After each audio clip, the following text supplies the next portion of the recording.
this is Sierra and welcome to another video. Today we're doing another video, reading the next chapter of Hermitcraft Freedom. We are on chapter 5, and yeah, there are captions to reading the chapter if you are interested in listening to that. Yeah.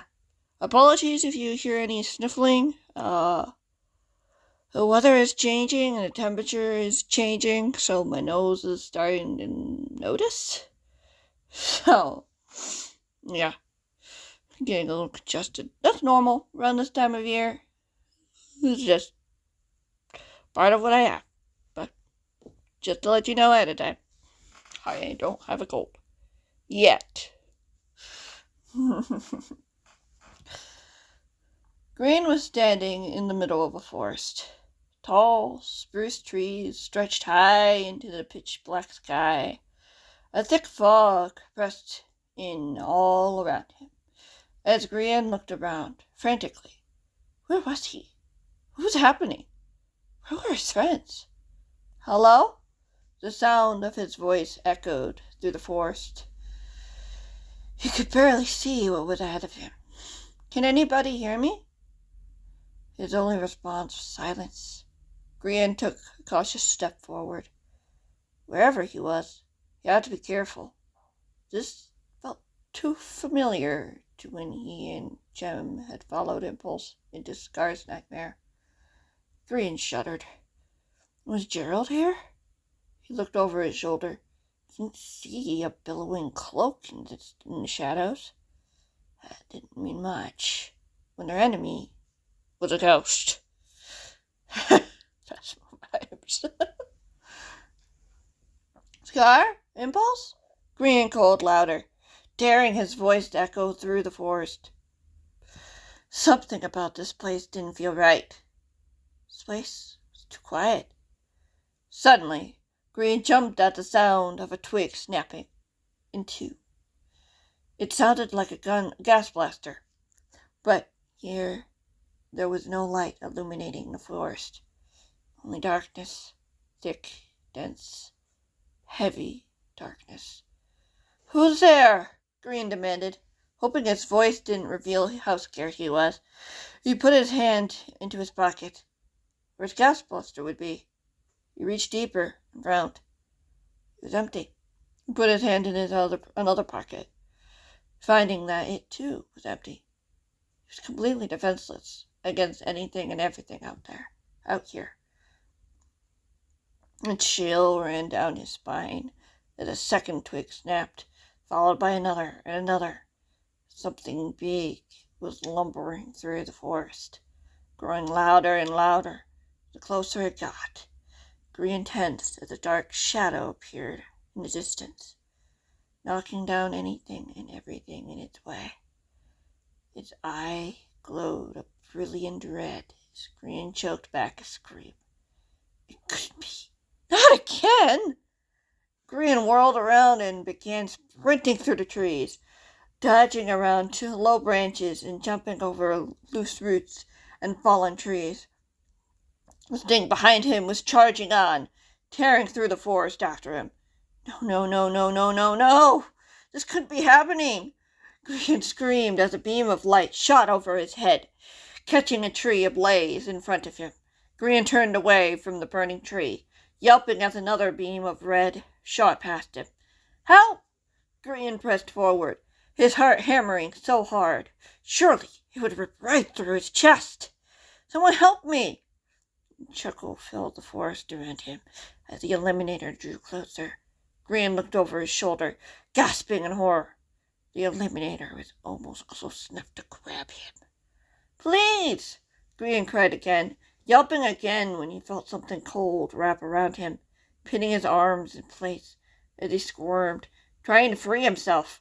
He groaned as the metal claw began to tighten, squeezing what little air he had out of him as the machine lifted him off the ground till he was facing its singular eye. No, Grian coughed, forced to look at the machine as the eye grew brighter. The claw clenched tighter as he wheezed in pain, squirming weakly against the machine.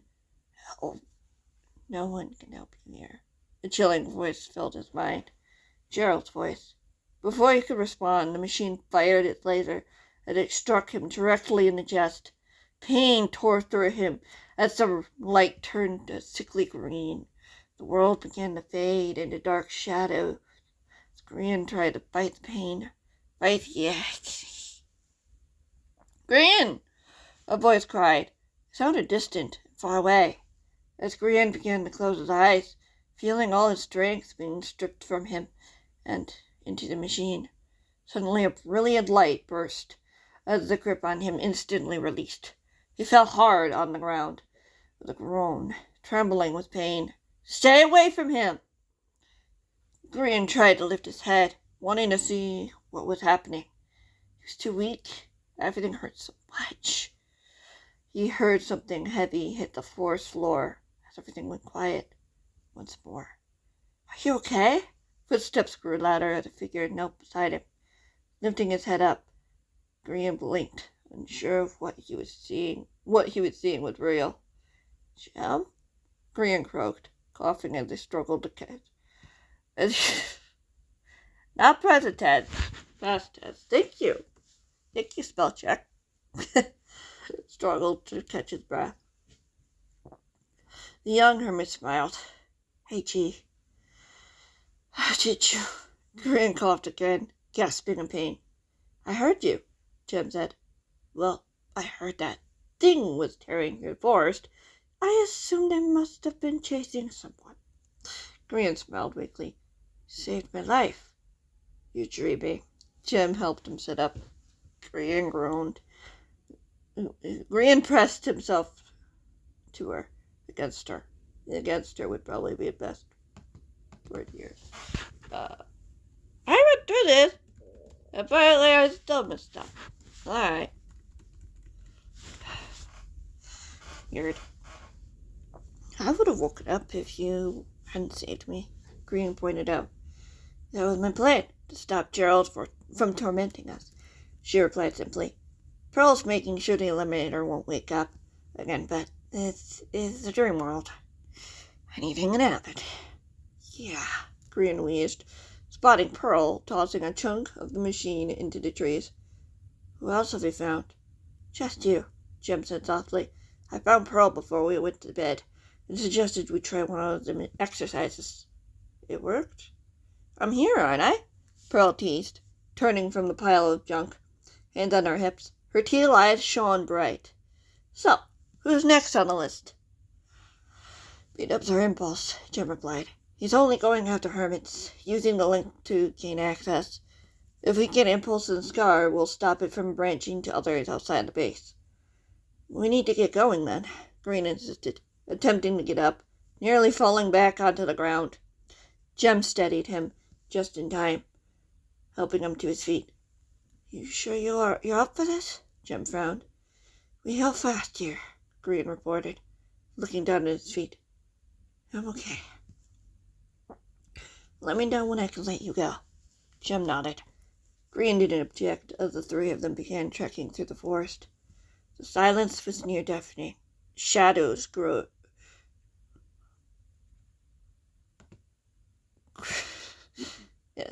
Growing thicker at each tree they passed. How far had they traveled? Was Gerald watching them? I can sense Impulse, Jem noted quickly, nudging Grian as he followed her lead. He didn't feel any pain now. The horrors of the Eliminator now behind him. Trees seemed to reach out to them with gnarly branches, like claws, as they drew deeper into the trees. He's not alone. Are Beat-ups and Scar with him? Burl asked hopefully. Jem frowned, narrowing her eyes. No, Skiss. He must have just gone to bed. Are they in trouble? Grian asked, reaching out his mental hand toward his friend. He tried to imagine a wave of calm filling the connection flowing in. Gerald isn't there, but they're fighting monsters. Are you sure he isn't there? Grian pressed. He's not omnipresent. He's a ghost. He can only be at one place at a time. Grian swallowed, sensing a tug on one of his links as he looked up into the night sky. Help me. Scar, Grian whispered. He's trying to get through to Julius's protection. Jem nodded. Julius can hold him off for a bit. Let's get to our friends before he gets bored. Grian pulled away from her, walking beside her as she began to quicken her pace. Pearl just behind them, as they heard the sound of fighting ahead. Don't let them get close to you! Impulse's voice rang through the air, muffled by the dense fog. I don't know what will happen if we die here. Nobody's dying, Skid snapped matter-of-factly. A horde of zombies, skeletons, and spiders were swarming the small clearing. No, not regular spiders. They were smaller. Cave spiders. In the center of the brawl was a golden dome surrounding two figures. Skid and Impulse were back to back, fighting back monsters who tried to break through the force field. Come on, let's go! Jem charged forward, a golden blade flashing into her hand. Grian reached out, a bow appearing in his grip. He knocked the golden arrow, firing at one of the skeletons. It turned its bony head to look at him when Grian fired again. The skeleton disintegrated into ashes a moment later. You're going to need be a lot faster if you want to take out this lot, Pearl teased, standing beside him with a matching bow in hand. Think I won't run out of arrows, Grian grinned. That's true, Pearl chuckled. I bet I can shoot more than you. Oh yeah? Game on. Grian fired another arrow. One shot hitting the zombie that was banging against the solid force field. Pearl laughed as Grian spotted Jem weaving through the monsters, slashing through them with ease like butter. Hope sparked in the hermit. Maybe they could do this after all. A moment of pause. Okay, moment of pause has ended. The forest was now empty of monsters, as Grian scanned the small clearing. Was Gerald here? Would he send more after them? Could he send more?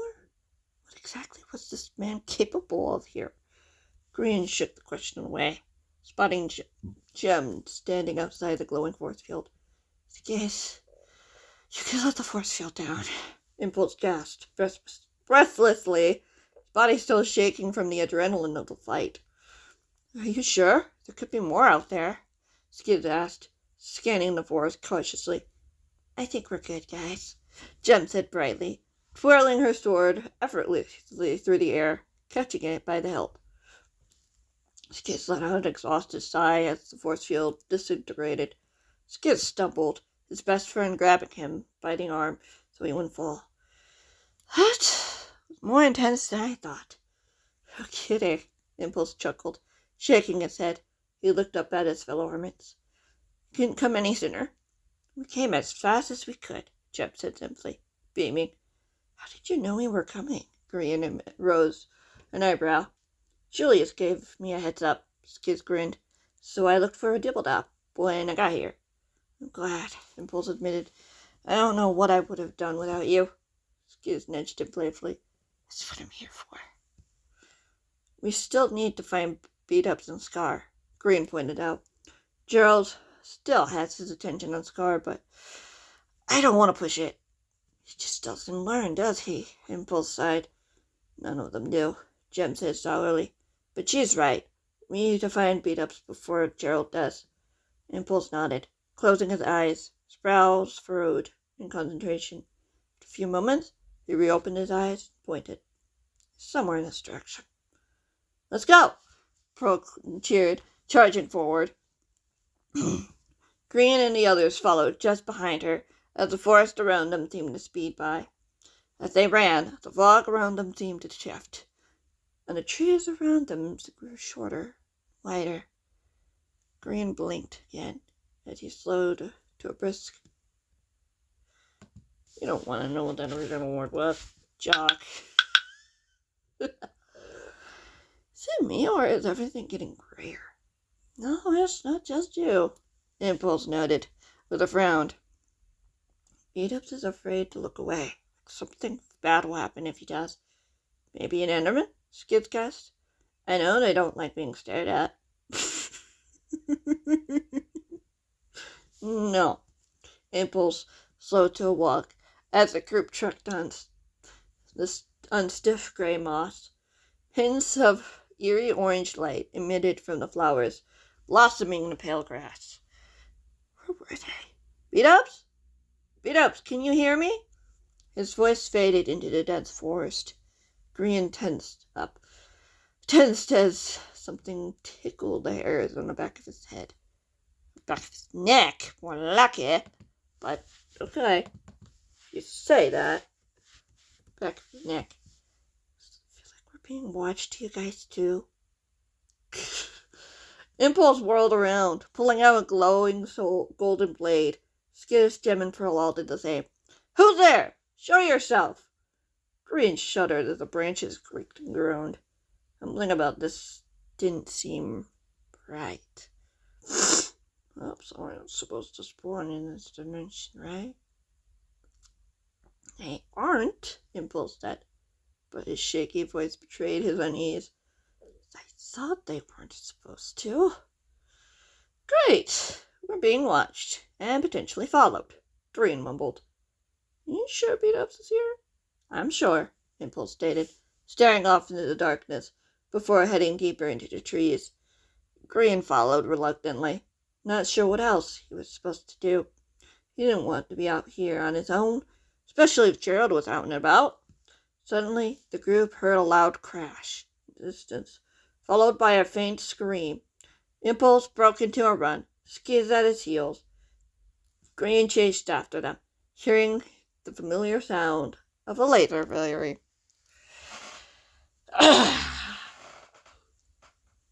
The largest dream world is growing.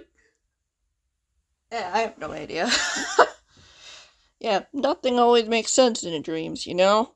You never know what you're gonna find when you close your eyes and open again and find yourself in the dream world. Yeah.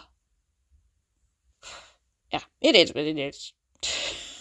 But yeah, I hope you guys enjoyed this chapter, and yeah, come back next week for the next one. Link to the next video should be in the description, but if it's not, you can yell at me. Because, like, sometimes I forget. Like, I just get carried away watching Impulse's live stream, and I forget to do that. It is what it is, but, yeah. I wanted to record this quick so that I could go have some lunch and then have some fun. Yeah, I have an early lunch. I blame school. That doesn't matter. Chapter 5 has been read, and we will be on to the next one. Whenever that might be. See you then. Bye!